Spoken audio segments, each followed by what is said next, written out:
Hello दोस्तों, स्वागत है आप सभी का एक बार फिर आपके अपने यूट्यूब चैनल सीजेपीएससी नोट्स में। दोस्तों, जैसा कि हमारा टॉप 1000 एमसीक्यू सीरीज़ चल रहा है, जिसके अंतर्गत हमने पिछले वीडियो में छत्तीसगढ़ के टॉप 100 एमसीक्यू पढ़ लिए हैं।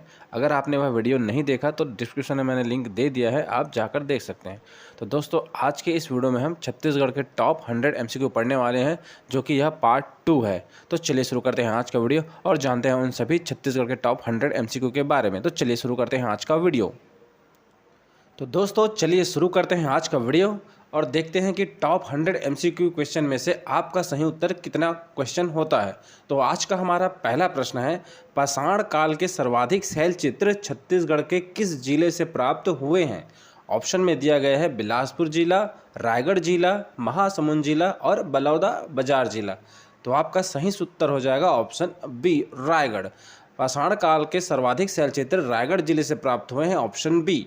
अगला प्रश्न देखते हैं, ऋग्वैदिक काल की समयावधि निम्न में से क्या है? ऑप्शन में दिया गया है 1500 एसी से 1000 बीसी, 1500 एसी से 2000 बीसी, 1500 एसी से 1500 बीसी और 1500 एसी से 8000 बीसी। इसमें से आपका सही उत्तर हो जाएगा ऑप्शन ए, 1500 एसी से 1000 बीसी तक ऋग्वैदिक काल को माना जाता है। तो आपका उत्तर ऑप्शन ए। चलिए अगला प्रश्न देखते हैं, छत्तीसगढ़ के किस स्थान से सीताहरण का उल्लेख मिलता है? आपका सही उत्तर हो जाएगा ऑप्शन सी, पंचवटी। पंचवटी से सीताहरण का उल्लेख मिलता है। पंचवटी जो कि कांकेर जिला में स्थित है, ऑप्शन सी। अगला प्रश्न देखते हैं, रामायण काल में छत्तीसगढ़ राज्य को क्या कहा जाता था? आपका सही उत्तर हो जाएगा ऑप्शन ए, दक्षिण कौशल। रामायण काल में छत्तीसगढ़ को दक्षिण कौशल कहा जाता था। और महाभारत याद रखिएगा, महाभारत काल में छत्तीसगढ़ को प्राग कौशल कहा जाता था। प्राग कौशल याद रखिएगा, रामायण काल में छत्तीसगढ़ को दक्षिण कौशल और महाभारत काल में छत्तीसगढ़ को प्राग कौशल कहा जाता था, ऑप्शन सी। दोस्तों, चलिए अगला प्रश्न देखते हैं, महाभारत काल में बस्तर को क्या कहा जाता था? आपका सही उत्तर हो जाएगा ऑप्शन सी, महाकांतर। महाभारत काल में बस्तर को महाकांतर कहते थे। और बात करें वहीं रामायण काल में, तो रामायण काल में बस्तर को दंडाकारण्य बोलते थे, ऑप्शन बी। तो याद रखिएगा, महाभारत काल में बस्तर का नाम था महाकांतर और रामायण काल में बस्तर का नाम था दंडकारण्य। चलिए अगला प्रश्न देखते हैं, महाभारत काल में रतनपुर का क्या नाम था? आपका सही उत्तर हो जाएगा ऑप्शन बी, मणिपुर। महाभारत काल में रतनपुर को मणिपुर कहा जाता था, ऑप्शन बी। चलिए अगला प्रश्न देखते हैं, गौतम बुद्ध छत्तीसगढ़ आए थे, यह किस बौद्ध ग्रंथ में मिलता है? आपका सही उत्तर हो जाएगा ऑप्शन ए, अवदान शतक। अगला प्रश्न देखते हैं, ऋषभदेव इनका साक्ष्य जो कि छत्तीसगढ़ के किस स्थान से प्राप्त होता है? तो आपका सही उत्तर हो जाएगा ऑप्शन डी, बिलासपुर। ऋषभदेव का साक्ष्य बिलासपुर जिले से मिलता है। अगर आपको स्थान पूछा जाए तो मल्हार स्थान से ऋषभदेव का साक्ष्य प्राप्त होता है, जो कि बिलासपुर जिले के अंतर्गत आता है, ऑप्शन डी। दोस्तों, चलिए अगला प्रश्न देखते हैं, सम्राट अशोक ने छत्तीसगढ़ के सिरपुर नामक स्थान पर क्या निर्माण करवाया था? तो आपका सही उत्तर हो जाएगा ऑप्शन ए, बौद्ध स्तूप का। सम्राट अशोक ने छत्तीसगढ़ में सिरपुर में बौद्ध स्तूप बनवाए थे। अगला प्रश्न देखते हैं, मौर्यकालीन सिक्के का साक्ष्य छत्तीसगढ़ के किस जिले से प्राप्त होता है? तो आपका सही उत्तर हो जाएगा ऑप्शन डी, बिलासपुर और जांजगीर चांपा जिले से मौर्यकालीन सिक्के प्राप्त होने के साक्ष्य मिले हैं, बिलासपुर और जांजगीर चांपा। चलिए अगला प्रश्न देखते हैं, कालिदास के आगमन के समय छत्तीसगढ़ में कौन सा वंश स्थापित था? आपका सही उत्तर हो जाएगा ऑप्शन बी, वाकाटक वंश। अगला प्रश्न देखते हैं, समुद्रगुप्त ने वाकाटक वंश के किस शासक को पराजित किया था? आपका सही उत्तर हो जाएगा ऑप्शन बी, महेंद्र सेन। चलिए अगला प्रश्न देखते हैं, छत्तीसगढ़ में सर्वप्रथम किस वंश ने स्थानीय शासन की शुरुआत की? आपका सही उत्तर हो जाएगा ऑप्शन डी, राजर्षि तुल्यकुल वंश। आरंग ताम्रपत्र राजर्षि तुल्यकुल वंश से किस शासक से संबंधित है? आपका सही उत्तर हो जाएगा ऑप्शन ए, भीमसेन द्वितीय। दोस्तों, चलिए अगला प्रश्न देखते हैं, नल वंश की राजधानी निम्नलिखित में से है? आपका सही उत्तर हो जाएगा ऑप्शन सी, पुष्करी। नल वंश की राजधानी पुष्करी है। अगला प्रश्न देखते हैं, राजीव लोचन मंदिर का निर्माण किस शासक के द्वारा किया गया है? आपका सही उत्तर हो जाएगा ऑप्शन ए, विलासतुंग। विलासतुंग जो कि नल वंश राजा थे। और राजीव लोचन मंदिर जो कि राजिम गरियाबंद में स्थित है। आपका सही उत्तर हो जाएगा ऑप्शन ए विलास तुंग। और एक के बाद और याद रखिएगा राजीव लोचन मंदिर, जो कि एक विष्णु मंदिर है, यह भी क्वेश्चन एग्जाम में पूछा गया है। तो आपका सही उत्तर हो जाएगा राजीव लोचन मंदिर का निर्माण विलास तुंग राजा ने करवाया था, जो कि नल वंश के राजा थे। दोस्तों चलिए अगला प्रश्न देखते हैं। निम्नलिखित में से क्या सुमेलित नहीं है? एक तरफ दिया गया राजा का नाम और दूसरा वंश का नाम, तो चलिए मिलाते हैं कौन सा सही नहीं है। तो पहला है भीमसेन द्वितीय राजर्षि तुल्यकुल वंश, एकदम सही है। प्रचंड मात्र शरभवरी वंश, बिल्कुल सही है। अर्थपति नल वंश, बिल्कुल सही उत्तर है। उदयन पांडु वंश से संबंधित है। नन्नराज प्रथम सोमवंश, ये बिल्कुल गलत है। नन्नराज प्रथम जो कि पांडु वंश के राजा हैं, सोमवंश के नहीं। तो आपका सही उत्तर हो जाएगा ऑप्शन ए नन्नराज, जो कि सुमेलित नहीं है, जो कि पांडु वंश के राजा हैं, ऑप्शन ई। अगला प्रश्न देखते हैं। पांडु वंश के किस राजा ने सकल कोसलाधिपति की उपाधि धारण की थी? तो आपका सही उत्तर हो जाएगा ऑप्शन बी तिवरदेव। तिवरदेव ने सकल कोसलाधिपति की उपाधि धारण की थी, जो कि पांडु वंश के राजा थे। दोस्तों चलिए अगला प्रश्न देखते हैं। सिरपुर का लक्ष्मण मंदिर किसने बनवाया है? तो आपका सही उत्तर हो जाएगा ऑप्शन सी महारानी वाष्टा देवी ने। अगला प्रश्न देखते हैं। किसके शासन काल को छत्तीसगढ़ के इतिहास का स्वर्ण काल कहा जाता है? तो आपका सही उत्तर हो जाएगा ऑप्शन ए महाशिवगुप्त बालार्जुन के काल को छत्तीसगढ़ के इतिहास का स्वर्ण काल कहा जाता है, ऑप्शन ए। दोस्तों चलिए अगला प्रश्न देखते हैं। महाशिवगुप्त बालार्जुन के शासन काल में आने वाले प्रसिद्ध चीनी यात्री कौन थे? आपका सही उत्तर हो जाएगा ऑप्शन ए वेनसांग। अगला प्रश्न देखते हैं। प्रसिद्ध पुस्तक सीयूकी में छत्तीसगढ़ का उल्लेख किस नाम से किया गया है? आपका सही उत्तर हो जाएगा ऑप्शन ए कियासलो। चलिए अगला प्रश्न देखते हैं। बाणवंशी राजा विक्रमादित्य को किस कलचुरी राजा ने पराजित किया था? तो आपका सही उत्तर हो जाएगा ऑप्शन बी शंकरगढ़ द्वितीय। अगला प्रश्न देखते हैं। छत्तीसगढ़ में किस वंश की उपाधि त्रिकलिंगाधिपति की है? आपका सही उत्तर हो जाएगा ऑप्शन बी सोमवंश की। चलिए नेक्स्ट क्वेश्चन देखते हैं। छत्तीसगढ़ में कलचुरी वंश का वास्तविक संस्थापक कौन है? आपका सही उत्तर हो जाएगा ऑप्शन सी कलिंगराज। अगला प्रश्न देखते हैं। छत्तीसगढ़ में सर्वाधिक समय तक शासन करने वाला वंश कौन सा है? तो आपका सही उत्तर हो जाएगा ऑप्शन डी कलचुरी वंश। छत्तीसगढ़ में सर्वाधिक समय तक शासन करने वाला वंश कलचुरी वंश है। चलिए अगला प्रश्न देखते हैं। कलचुरी वंश का वह शासक जिसने सकल कोसलाधिपति और प्रचंड कोसलाधिपति की उपाधि धारण की है? आपका सही उत्तर हो जाएगा ऑप्शन डी पृथ्वीदेव प्रथम। कलचुरी वंश का वह शासक जिसे गज शार्दुल की उपाधि धारण की है?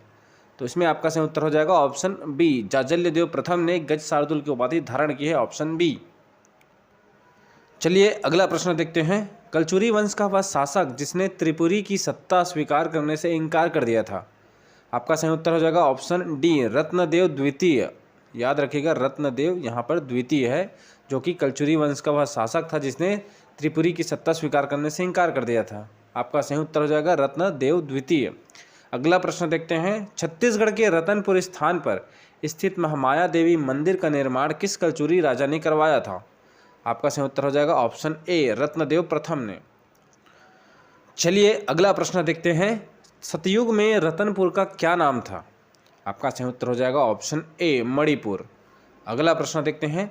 छत्तीसगढ़ में किस कलचुरी शासक ने तुम्माड़ राजधानी में शासन नहीं किया है? आपका सही उत्तर हो जाएगा ऑप्शन डी पृथ्वीदेव प्रथम ने तुम्माड़ राजधानी में शासन नहीं किया है, जो कि एक कलचुरी शासक है।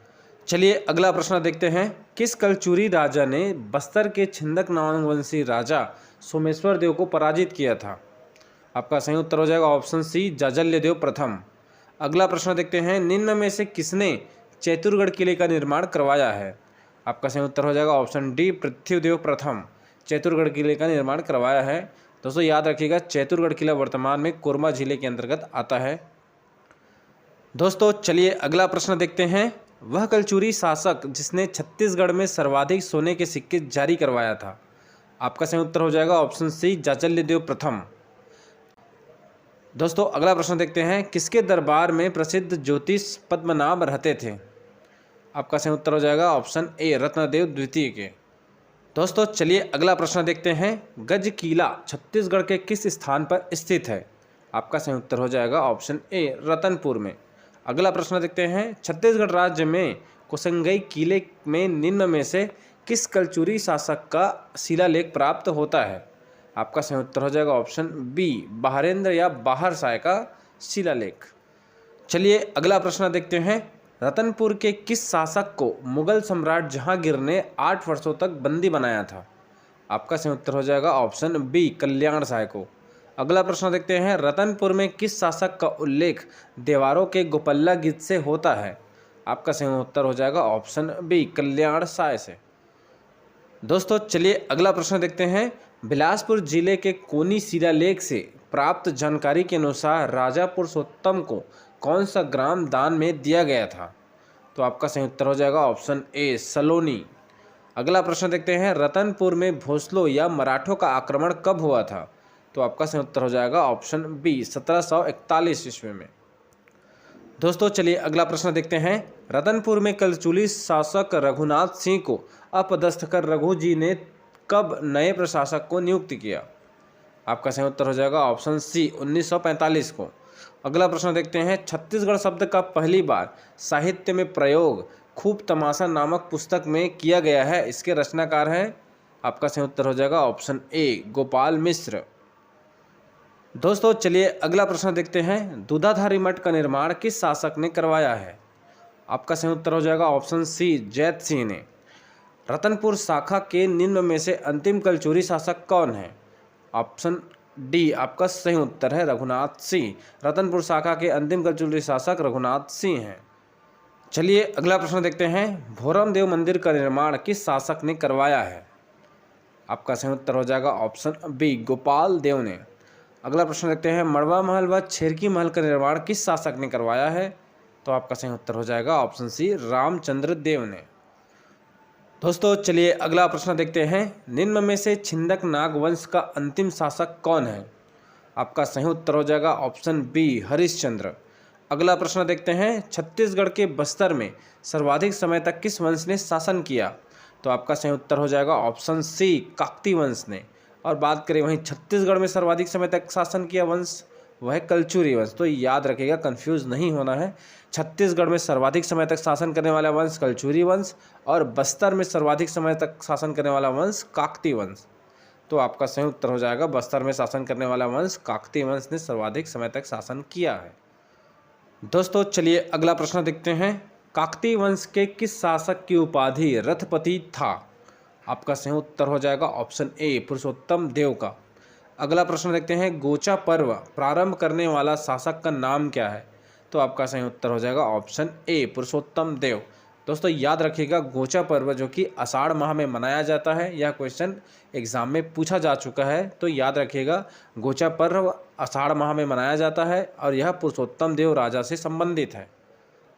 दोस्तों चलिए अगला प्रश्न देखते हैं। रायपुर के कलचुरी शासक अमर सिंह को मराठों ने जागीर के रूप में कौन सी 3 परगने दिए थे? तो आपका सही उत्तर हो जाएगा, वह 3 परगने था रायपुर, राजिम, पाटन। ऑप्शन ए बिल्कुल सही उत्तर है। अगला प्रश्न देखते हैं। राय ब्रह्मदेव का रायपुर शिलालेख किस संग्रहालय में संरक्षित है? आपका सही उत्तर हो जाएगा ऑप्शन सी, नागपुर संग्रहालय में। दोस्तों चलिए अगला प्रश्न देखते हैं। देवपाल मोची किस स्थान से संबंधित है? तो आपका सही उत्तर हो जाएगा ऑप्शन बी, खल्लारी से। अगला प्रश्न देखते हैं। दंतेश्वरी देवी किस राजवंश की कुल देवी है? आपका सही उत्तर हो जाएगा ऑप्शन सी, काकती वंश की कुल देवी का नाम है दंतेश्वरी देवी। Option C. दोस्तों चलिए अगला प्रश्न देखते हैं। निम्नलिखित में से किस संधि द्वारा बस्तर क्षेत्र मराठों के नियंत्रण में आ गया था? आपका सही उत्तर हो जाएगा ऑप्शन ए, कोटपाट संधि द्वारा बस्तर या क्षेत्र मराठों के नियंत्रण में आ गया था। Option A.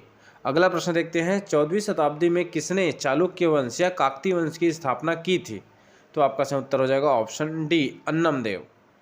दोस्तों चलिए अगला प्रश्न देखते हैं। दलपत सागर तालाब किस वंश के शासक ने बनवाया था? आपका सही उत्तर हो जाएगा ऑप्शन सी, काकती वंश के शासकों ने दलपत सागर तालाब बनवाया था। अगला प्रश्न देखते हैं। निम्न में से क्या सुमेलित नहीं है? तो चलिए देखते हैं दोस्तों, राजा और वंश के बारे में कौन सुमेलित नहीं है। तो सबसे पहले है गोपाल देव, फड़ी नागवंश सुमेलित है। सोमेश्वर देव, छिंदक नागवंश सुमेलित है। अन्नम देव, नलवंश बिल्कुल सुमेलित नहीं है। अन्नम देव जो कि काकती वंश से संबंधित है। ऑप्शन सी आपका बिल्कुल सही उत्तर है। और दलपत देव जो कि काकतीय वंश से संबंधित है। तो दोस्तों यह अन्नम देव सुमेलित नहीं है, ऑप्शन सी अन्नम देव जो कि काकतीय वंश से संबंधित है। दोस्तों चलिए अगला प्रश्न देखते हैं। अंग्रेजों और मराठों के सहयोग से अजमेर सिंह पर आक्रमण करने वाला शासक निम्न में से कौन है? आपका सही उत्तर हो जाएगा ऑप्शन बी दरियाव देव। अगला प्रश्न देखते हैं। मराठों के अधीन शासन करने वाला प्रथम शासक कौन है? तो आपका सही उत्तर हो जाएगा ऑप्शन बी दरियाव देव। दोस्तों चलिए अगला प्रश्न देखते हैं। मराठों ने छत्तीसगढ़ पर किस वर्ष आक्रमण किया? आपका सही उत्तर हो जाएगा ऑप्शन बी 1741 ईस्वी में। बस्तर का प्रथम जनजाति विद्रोह निम्न में से कौन सा है? तो आपका सही उत्तर हो जाएगा ऑप्शन ए हल्बा विद्रोह। बस्तर का प्रथम जनजाति विद्रोह हल्बा विद्रोह है। दोस्तों चलिए अगला प्रश्न देखते हैं। निम्न में से क्या सुमेलित नहीं है? तो दोस्तों यह एक तरफ दिया गया विद्रोह और दूसरा तरफ दिया गया है समय। तो चलिए मिलाते हैं। हल्बा विद्रोह 1774 से 77 के बीच हुआ था, बिल्कुल सही है। परलकोट विद्रोह 1824 से 25 के बीच हुआ, बिल्कुल सही है। तारापुर विद्रोह 1842 से 54 के बीच में हुआ है, बिल्कुल सही है। कोई विद्रोह 1850 से 55 के बीच हुआ है, बिल्कुल गलत है। दोस्तों कोई विद्रोह जो कि 1859 के आसपास हुआ था, तो यह ऑप्शन डी सुमेलित नहीं है। कोई विद्रोह 1859 में हुआ था। अगला प्रश्न देखते हैं। निम्न को सुमेलित कीजिए। देखते हैं दोस्तों इसमें क्या सुमेलित है। हल्बा विद्रोह अजमेर सिंह, बिल्कुल सुमेलित है। परलकुट विद्रोह के नेता थे गेंद सिंह, बिल्कुल सही उत्तर है। तारापुर विद्रोह के नेता थे दलगंजन सिंह, बिल्कुल सही है। और मेरिया विद्रोह के नेता थे हिड़मम्मा जी, ये भी बिल्कुल सही उत्तर है। तो दोस्तों यह बिल्कुल सही सुमेलित है। दोस्तों चलिए अगला प्रश्न देखते हैं। छत्तीसगढ़ का वह जनजाति विद्रोह कौन सा है जिसे बस्तर का मुक्ति संग्राम के नाम से जाना जाता है? आपका सही उत्तर हो जाएगा ऑप्शन बी लिंगागिरी विद्रोह को बस्तर का मुक्ति संग्राम के नाम से जाना जाता है। अगला प्रश्न देखते हैं। भूमकाल विद्रोह के नेता निम्न में से हैं? आपका सही उत्तर हो जाएगा ऑप्शन ए गुंडाधुर। भूमकाल विद्रोह के नेता गुंडाधुर है। दोस्तों चलिए अगला प्रश्न देखते हैं। बस्तर में सन 1910 का आंदोलन किस स्थान से प्रारंभ हुआ था? आपका सही उत्तर हो जाएगा ऑप्शन ए पूसपाल बाजार। अगला प्रश्न देखते हैं। निम्न में से क्या सुमेलित नहीं है? दोस्तों प्रश्न गलत दिया गया है, यह क्या सुमेलित नहीं है। तो चलिए देखते हैं इसमें क्या सुमेलित नहीं है। तो लिंगागिरी विद्रोह के नेता थे ध्रुवाराम, बिल्कुल सही है। कोई विद्रोह के नेता थे नागुल दोरला, बिल्कुल सही है। मुड़िया विद्रोह के नेता झाड़ा सिरहा, बिल्कुल सही है। भूमकाल विद्रोह के नेता हिड़मा माझी, बिल्कुल गलत है। भूमकाल विद्रोह के नेता जो कि गुंडाधुर हैं, ऑप्शन डी गलत है, यह डी सुमेलित नहीं है। चलिए अगला प्रश्न देखते हैं। छत्तीसगढ़ का वह प्रथम शासक कौन है जो अंग्रेजों के अधीन रहकर शासन किया? आपका सही उत्तर हो जाएगा ऑप्शन ए भैरम देव। अगला प्रश्न देखते हैं। 1910 ईस्वी के आदिवासी विद्रोह के समय इस राज्य में स्थित बस्तर जागीर में राज्य का दीवान निम्न में से कौन था? आपका सही उत्तर हो जाएगा ऑप्शन बी बैजनाथ पंडा। दोस्तों चलिए अगला प्रश्न देखते हैं। छत्तीसगढ़ की प्रथम विद्रोही महिला कौन थी? आपका सही उत्तर हो जाएगा ऑप्शन बी रानी चोरिस छत्तीसगढ़ की प्रथम विद्रोही महिला है। अगला प्रश्न देखते हैं। काकतीय शासक रुद्र प्रताप देव को अंग्रेजों द्वारा दिया गया उपाधि क्या था? आपका सही उत्तर हो जाएगा option A saint of Jerusalem की उपाधि अंग्रेजों द्वारा काकतीय शासक रुद्र प्रताप देव को दिया गया था। दोस्तों चलिए अगला प्रश्न देखते हैं। छत्तीसगढ़ की एकमात्र महिला शासिका कौन थी? आपका सही उत्तर हो जाएगा ऑप्शन ए प्रफुल्ल कुमारी देवी। अगला प्रश्न है। छत्तीसगढ़ में शासन करने वाला प्रथम मराठा शासक कौन हुआ? आपका सही उत्तर है ऑप्शन ए बिंबाजी भोसले। दोस्तों चलिए अगला प्रश्न देखते हैं। निम्नलिखित में से कौन सा कार्य बिंबाजी भोसले द्वारा नहीं किया गया है? तो आपका सही उत्तर हो जाएगा ऑप्शन डी सूबेदारी व्यवस्था की शुरुआत बिंबाजी भोसले द्वारा नहीं किया गया है। बाकी तीनों ऑप्शन परगना पद्धति का प्रारंभ, रतनपुर व रायपुर का एकीकरण और रतनपुर में राम मंदिर का निर्माण, जो कि तीनों कार्य बिंबाजी भोसले द्वारा किया गया था। आपका सही उत्तर है ऑप्शन डी सूबेदारी व्यवस्था की शुरुआत, जो कि वेंकोजी भोसले के द्वारा किया गया है। तो आपका सही उत्तर ऑप्शन डी। अगला प्रश्न है। रतनपुर में नियमित न्यायालय की शुरुआत किस मराठा शासक ने किया था? आपका सही उत्तर हो जाएगा ऑप्शन ए बिंबाजी भोसले ने। दोस्तों चलिए अगला प्रश्न देखते हैं। छत्तीसगढ़ में किस मराठा शासक ने सूबा पद्धति प्रारंभ किया? आपका सही उत्तर हो जाएगा ऑप्शन बी वेंकोजी भोसले ने। अगला प्रश्न है, किस मराठा शासक ने छत्तीसगढ़ में अप्रत्यक्ष शासन किया? तो आपका सही उत्तर हो जाएगा ऑप्शन बी वेंकोजी भोसला। और दोस्तों बात करें वहीं बिम्बाजी भोसले की, तो छत्तीसगढ़ में प्रथम प्रत्यक्ष शासन बिम्बाजी भोसले द्वारा किया गया था और अप्रत्यक्ष शासन वेंकोजी भोसले द्वारा। तो याद रखिएगा, बिम्बाजी भोसले प्रत्यक्ष शासन और वेंकोजी भोसले अप्रत्यक्ष शासन करते थे। दोस्तों चलिए अगला प्रश्न देखते हैं। धमधा गोंड राजा के विद्रोह के समय नागपुर के भोसला कौन थे? आपका सही उत्तर हो जाएगा ऑप्शन डी रघुजीत तृतीय। अगला प्रश्न है, मराठा शासन काल में एकमात्र जमींदारी कौन सी थी जिसे जब्त किया गया था? आपका सही उत्तर हो जाएगा ऑप्शन बी कोरबा जमींदारी। दोस्तों चलिए अगला प्रश्न देखते हैं। छत्तीसगढ़ का प्रथम सूबेदार निम्न में से कौन है? आपका सही उत्तर हो जाएगा ऑप्शन ए महिपत राव दिनकर। छत्तीसगढ़ का प्रथम सूबेदार महिपत राव दिनकर। अगला प्रश्न है, छत्तीसगढ़ का अंतिम सूबेदार कौन है? तो आपका सही उत्तर हो जाएगा ऑप्शन बी यादव राव दिवाकर। छत्तीसगढ़ का अंतिम सूबेदार यादव राव दिवाकर या यादव राव दिनकर। दोस्तों चलिए अगला प्रश्न देखते हैं। सर्वाधिक समय तक शासन करने वाला सूबेदार कौन है? आपका सही उत्तर हो जाएगा ऑप्शन डी केशव गोविंद। अगला प्रश्न है, निम्नलिखित सूबेदार का कालक्रम है? तो आपका सही उत्तर हो जाएगा ऑप्शन ए। तो देखते हैं ऑप्शन ए में क्या क्या है। पहला है महिपत राव दिनकर पहला सूबेदार, दूसरा सूबेदार विट्ठल राव दिनकर, तीसरा सूबेदार भवानी कालू है, उसके बाद है आपका केशव गोविंद, उसके बाद है यादव दिवाकर। तो आपका ऑप्शन ए बिल्कुल सही उत्तर है। दोस्तों चलिए अगला प्रश्न देखते हैं। किस सूबेदार ने छत्तीसगढ़ को 27 परगनों में विभाजित किया था? आपका सही उत्तर हो जाएगा ऑप्शन सी विट्ठल राव दिनकर ने। अगला प्रश्न है, यूरोपीय यात्री कोलब्रुक छत्तीसगढ़ आगमन के समय कौन सूबेदार कौन था? तो आपका सही उत्तर हो जाएगा ऑप्शन डी केशव गोविंद। दोस्तों चलिए अगला प्रश्न देखते हैं। बिम्बाजी के काल में हुए मराठा युद्ध में निम्न में स्थान सुमेलित नहीं है? तो आपका सही उत्तर हो जाएगा ऑप्शन बी रायगढ़ के अलावा बाकी तीनों जगह पे बिम्बाजी के काल में मराठा युद्ध हुए हैं, बस्तर, खैरागढ़ और धमधा में। बाकी रायगढ़ की बात करें तो मराठा युद्ध में बिम्बाजी के काल में रायगढ़ में मराठा युद्ध नहीं हुआ था, ऑप्शन बी। अगला प्रश्न देखते हैं। छत्तीसगढ़ की ऐसी कौन सी जमींदारी थी जिसे टकोली न लेकर सैन्य बल लिया जाता था? तो आपका सही उत्तर हो जाएगा ऑप्शन बी कांकेर जमींदारी से टकोली न लेकर सैन्य बल लिया जाता था, ऑप्शन बी। दोस्तों चलिए अगला प्रश्न देखते हैं। छत्तीसगढ़ में सूबा पद्धति को समाप्त कर ब्रिटिश अधीक्षक की नियुक्ति किस अंग्रेज अधीक्षक ने की? आपका सही उत्तर हो जाएगा ऑप्शन ए जेनकिंस ने। अगला प्रश्न है, छत्तीसगढ़ में प्रथम ब्रिटिश अधीक्षक हुए? आपका सही उत्तर हो जाएगा ऑप्शन सी कैप्टन एडमंड। दोस्तों चलिए अगला प्रश्न देखते हैं। छत्तीसगढ़ में अंतिम ब्रिटिश अधीक्षक हुए? ऑप्शन डी आपका सही उत्तर हो जाएगा कैप्टन क्राफर्ड। और बात करें प्रथम ब्रिटिश अधीक्षक तो कैप्टन एडमंड। अगला प्रश्न है, छत्तीसगढ़ का प्रथम जिलेदार कौन था? आपका सही उत्तर हो जाएगा ऑप्शन ए कृष्णा राव अप्पा जी। दोस्तों चलिए अगला प्रश्न देखते हैं। छत्तीसगढ़ का अंतिम जिलेदार कौन था? तो आपका सही उत्तर हो जाएगा ऑप्शन बी गोपाल राव। अगला प्रश्न है, छत्तीसगढ़ में तालुका या ताहुतदारी प्रथा की शुरुआत करने वाला अधीक्षक कौन था? आपका सही उत्तर हो जाएगा ऑप्शन बी सैंडिस।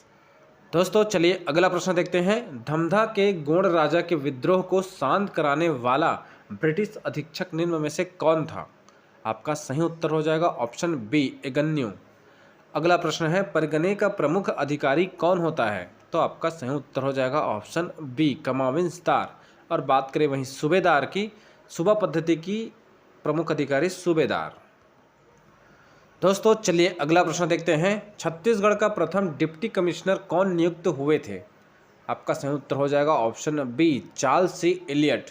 अगला प्रश्न है और आज का हमारा 100वां प्रश्न है, विजयदशमी पर सोनपत्ती देने की प्रथा की शुरुआत किस मराठा शासक ने किया था? आपका सही उत्तर हो जाएगा ऑप्शन ए बिम्बाजी भोसले ने। तो दोस्तों ये था हमारा छत्तीसगढ़ का टॉप 100 MCQ। अगर आपको यह वीडियो अच्छा लगे तो लाइक, कमेंट, शेयर और चैनल को सब्सक्राइब जरूर करें। मिलते हैं नेक्स्ट वीडियो में।